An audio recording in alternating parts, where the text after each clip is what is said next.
মনে একটা শঙ্কা ছিল নানান রকম রাজনৈতিক টালমাটাল পরিস্থিতির ভিতর দিয়ে যাচ্ছে, ছন্দ পাবো কিনা এবং আমি আশাবাদী। আমি দেখছি যে প্রত্যেকেই তো প্রত্যেকের নিজস্ব বলয় আছে, সবাই তার বলয়ের জায়গা থেকে যার যার ছন্দটা খুঁজে নিচ্ছে, হ্যাঁ, একটা সান্ত্বনার মতন। আমিও আমার ছন্দটা পেয়েছি, তো আমার ভালো লাগছে। অনেক মানুষ এসছে, আবার মনে শঙ্কাও ছিল যে এখন মানুষ কি ভাবছে, আসবে কি না আদৌ।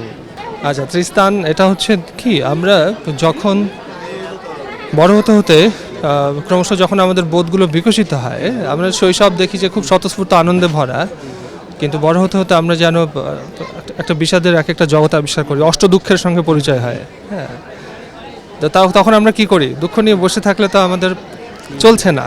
তা আমরা তখন শক্তি সঞ্চয় করি, শক্তিতে রূপান্তরিত করি। শক্তি অবিনশ্বর, সুতরাং কিন্তু রূপান্তরযোগ্য। তা আমরা তাকে যখন রূপান্তরিত করছি, দুঃখকে যখন শক্তিতে রূপান্তরিত করছি, তখন একটা ত্রিস্তানি ব্যাপার ঘটছে। কেমন ত্রিস্তান হচ্ছে এমন একটা শব্দ, আমি এখানে লিখেছি ফরাসি ধাতু ত্রিস্ত থেকে ত্রিস্তান, যার মানে হচ্ছে একই সঙ্গে যে তীব্র দুঃখ বহন করছে এবং একই সঙ্গে যে তীব্র শক্তি বহন করছে। হ্যাঁ, তো যাতে এবং আমি ত্রিস্তানে একটা শহর এঁকেছি, যে শহরের নাম ত্রিস্তান, এবং সেই শহরের মানুষগুলো খুবই লড়ছে, কিন্তু আসলে কি তারা কি হেরে যাবে? বিচিত্র সমস্ত ঘটনা ঘটছে। ঘটনার ভেতর দিয়ে আমি আসলে তাদেরকে কি জিতিয়ে দিলাম কিনা আমি জানি না, বা তারা আসলে সব মরে হেজে গেল কিনা তাও আমি নিশ্চিত না।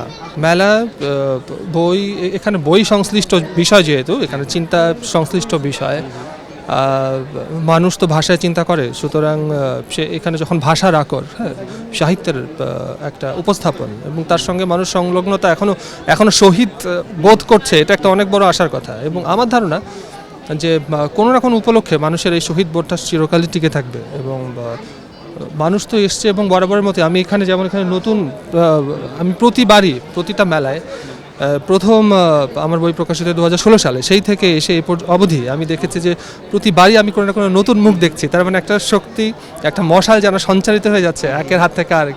এবারও তাই দেখলাম আমি। তো সুতরাং আমার তো এখানে আমি দেখছি যে ওই ধারাটা রক্ষিত হচ্ছে, একটা ইতিবাচক ধারা। এটা দেখা ছাড়া তো আমার উপায় নেই।